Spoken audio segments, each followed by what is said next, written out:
Segundo Crônicas, capítulo 35. Josias comemorou em Jerusalém a festa da Páscoa em honra de Deus o Senhor, no dia 14 do primeiro mês.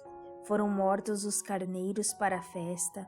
Ele pôs os sacerdotes nos seus lugares de serviço no templo e os animou a fazerem bem o seu trabalho. Depois mandou chamar os levitas que ensinavam a lei de Deus a todos os israelitas e que eram separados para o serviço do Senhor. Ele lhes disse: ponham a arca da aliança no templo construído pelo rei Salomão, filho de Davi. Daqui em diante vocês não precisarão carregá-la nos ombros.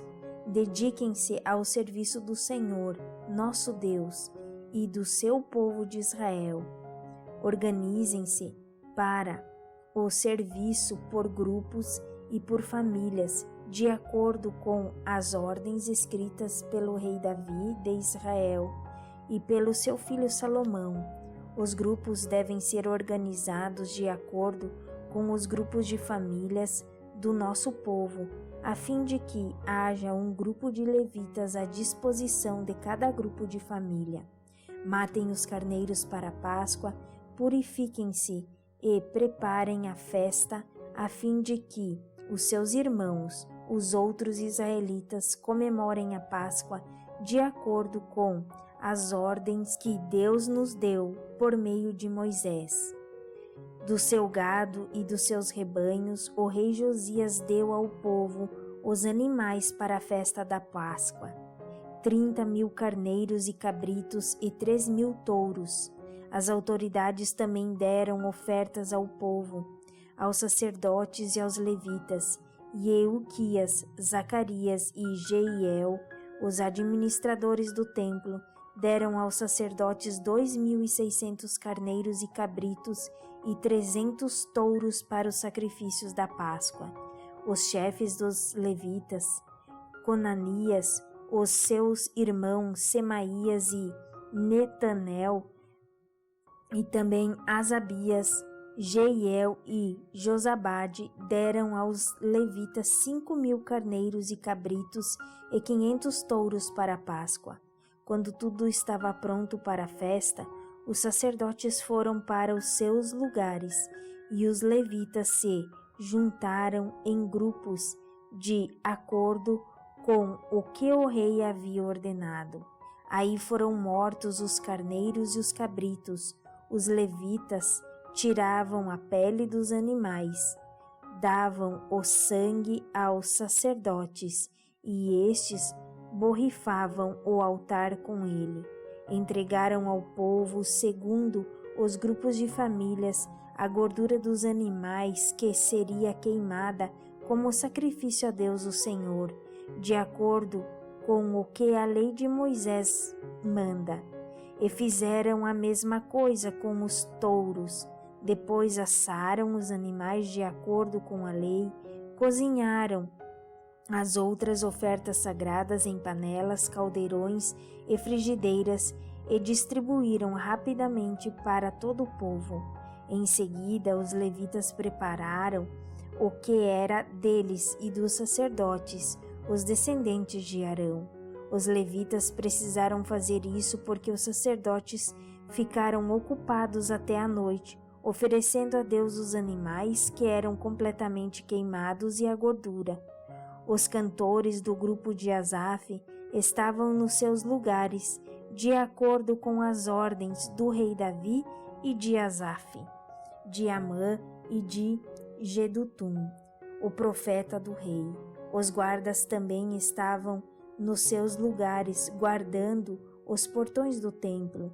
Nenhum deles precisou abandonar o seu posto, pois os seus colegas, os outros levitas, prepararam a parte dos sacrifícios para eles. Assim, tudo foi feito naquele dia para a adoração de Deus o Senhor, como o rei Josias havia ordenado. Comemoraram a festa da Páscoa em honra ao Senhor e apresentaram as ofertas que eram completamente queimadas no altar.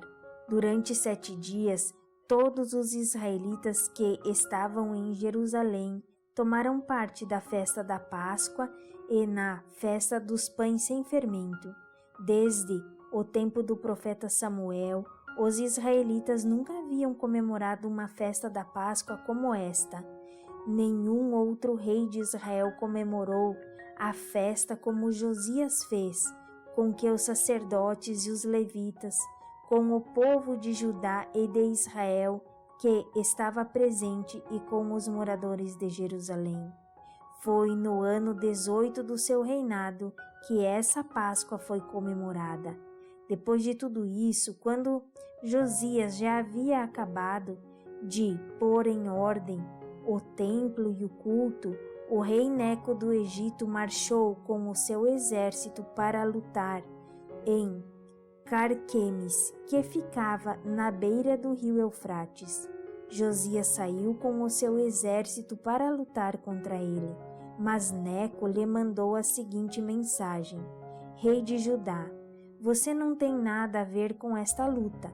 Eu não vim lutar contra você, mas contra os meus inimigos, e Deus mandou que eu me apressasse. Deus está comigo, portanto, se você lutar contra Deus, ele o destruirá. Mas Josias não voltou atrás. Ele não quis dar atenção ao aviso que Deus estava dando por meio do rei Neco. Pelo contrário, ele se disfarçou e marchou para lutar contra Neco no vale de Megido. Os soldados egípcios atiraram flechas contra Josias e ele gritou para os seus oficiais: Estou gravemente ferido, tirem-me daqui. Os oficiais o tiraram do seu carro de guerra e o puseram em outro carro e o levaram para Jerusalém. Josias morreu e foi sepultado nos túmulos dos reis. Todo o povo de Judá e de Jerusalém chorou a morte dele. O profeta Jeremias compôs uma lamentação em honra a Josias. Até hoje os cantores e as cantoras cantam essa canção quando choram a morte de Josias. Já se tornou um costume em Israel cantar essas canções, que se acham nas coleções de lamentações. Josias fez muitas outras coisas e praticou atos de bondade em obediência à lei de Deus o Senhor. Tudo o que ele fez, desde o começo até o fim do seu reinado, está escrito na história dos reis de Israel e de Judá.